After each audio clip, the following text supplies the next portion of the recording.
starts and they will love you later. Ultimately, they start loving you. And they will respect you. In the beginning you will feel hardships little bit. But at the end, people, they will say, MashaAllah, he's a good person. Inside them they respect you. They respect you because you are not going to compromise your faith. You are a man of principle. Allah said this, I will not make Allah angry with me and make you happy. And I will end up suffering in the blazing fire. No. So that's what the Prophet ﷺ, he fears here, showing off. That you do things not for the sake of Allah, not for the sake of God, but for showing off. You are helping the poor, you are helping the needy. But what is the motive behind it? Is it to please your Lord? Or to just to get the praise from the people? That is the most important thing.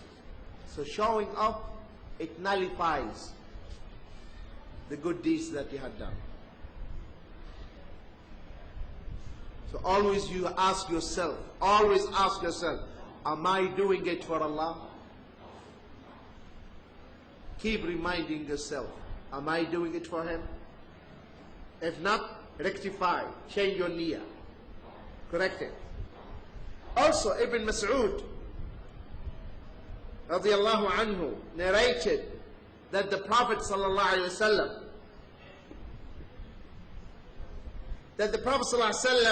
said, and this hadith is sahih, man mata wa huwa yad'u min duni Allahi niddan dakhala an-nar. This is in Bukhari. The meaning, whoever dies while ascribing partners to Allah enters the hellfire. If you die, man mata wa huwa yad'u min duni Allahi niddan, put underline, niddan, another common noun. Another common noun, okay? Another nakira. Nid in the Arabic, those who, you know, you see the word niddan? Man mata wa huwa yad'u min dunillah niddan. The last word before the last three words, the third one, before the last. From the left, count 1, 2, the third one, niddan. Those who believe, وَكَانُوا يَتَّقُونَ, and they are righteous. So those who believe and they are righteous. You can believe and you can be a righteous, right? And you can be a wali of Allah. That's why Imam Shafi'i said, Man kana mu'minan taqiyya, kana lillahi waliya. If you are a pious, righteous, and mu'min, you believe in Allah, then you are wali of Allah. So the scholars are Allah's awliya. The da'is who fear Allah, they are Allah's awliya. So if you are fighting the scholars, if you are fighting the callers, the da'is, you are fighting the awliya of Allah, and Allah is waging war against you. But unfortunately, many Muslims, they think the wali is only the one who is dead already, and the one who has a tomb and mausoleum. That is the wali. Or the wali to them is the one who flies in the skies, the one who eats charcoal, the one who walks on the water. This is the wali. If that is the criterion for the wali, then many Muslims are walis, because they do these things, right? Are you following? So that means they will go to the Jannah because they are wali. And I say yes, they are wali, because they are awliya of the shaitan. The awliya, there are two types, awliya ar-Rahman and awliya al-shaitan. There are two friends, allies. The allies of the devil and the allies of Allah.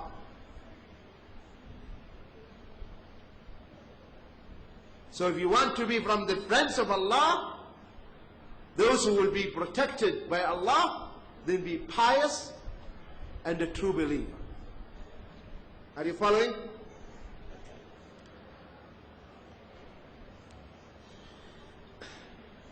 So if you die while asking or invoking anyone besides Allah, then as according to this hadith, you will end up where?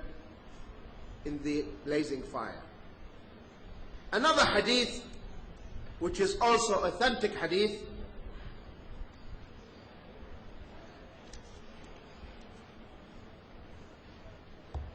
it says, Muslim, this hadith in Sahih Imam Muslim, reports from Jabir radiallahu anhu that Allah's Messenger sallallahu alaihi wasallam said, من لقي الله لا يشرك به شيئا دخل الجنة ومن لقيه يشرك به شيئا دخل النار. Whoever meets Allah on the day of judgment, not having associated anyone with him in worship, shall enter paradise. And whoever meets him having committed shirk in any way will enter the hellfire. So this hadith, my dear brothers and sisters, it says men. Men also underline it. Because this man means whoever. It denotes generality. Just like a common noun. Because it says whoever, X person. So whoever, whether it is a man or a woman who commits shirk, are you following? Irrespective of the sex, male, female. Whoever associates and meets Allah on the day of resurrection while associating partners with Allah, then he will be thrown and cast into the fire. Because this is shirk and it is unforgivable sin. Is this clear to you, brothers and sisters? May Allah subhanahu wa ta'ala save us from the blazing fire. May Allah save us from the shirk. May Allah protect all the Muslims, and may Allah guide all the Muslims to the straight path. Ameen. And may Allah send and shower His blessings upon His Prophet sallallahu alayhi wa sallam. And may Allah reward you for your patience and for your attendance.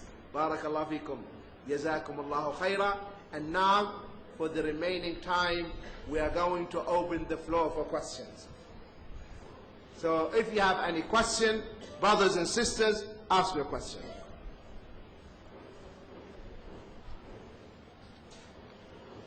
Partners with Allah, I can enter Jannah. Inshallah. Even though if I did any sins, can I enter Jannah? Okay. We should not misunderstand when we say you'll enter the Jannah, that means you don't pray, you don't fast, you don't this. No, we're talking that this person also, he prays, he fasts, he does all these things. But yet, he keeps sometimes committing sin and here. So the mercy of Allah, okay, he will be enveloped in the mercy of Allah, and Allah subhanahu wa ta'ala is up to him whether to punish him or to forgive him. But ultimately, he will enter the Jannah. As long as if you didn't commit shirk, finally, even if you enter the Jahannam, the hellfire, you will not stay there. You will come out. Not you, that person. Okay? So that is the meaning. But this doesn't mean that I leave the salah, I leave the siyam, and I leave everything.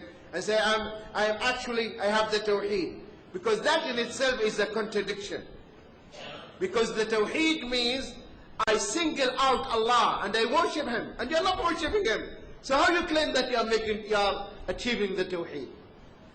Tawheed means you single out Allah with respect to your acts and actions and your ibadah. And you do the ibadah for Him. But you are not doing ibadah at all. So what is the Tawheed? Are you following? So it's not just a matter, a concept you have in mind. I know He is one and that's enough. That belief, that's why always the belief is linked with the actions. الَّذِينَ آمَنُوا وَعَمِلُوا الصَّالِحَاتِ. You'll find them, they are inseparable. So always the amal, the action, they go with the belief, hand in hand. Are you following? Not ibadah, away from ibadah, like other sins. Yeah, any sins. A Muslim would commit sin. That's what we say. Allah forgave the one who killed 100. He killed 100. Allah forgave him because there was no shirk. So it's the only sin that Allah will not forgive is the shirk. Anything else, yes, Allah forgives. But He might punish. He might punish you, and He might let you go to the Jahannam for a while, you know. But you will not stay there forever. Is this clear? Did you get it? You have to understand that a shirk, if a person commits shirk, no Jannah. But if he did not commit the shirk, but he committed other sins,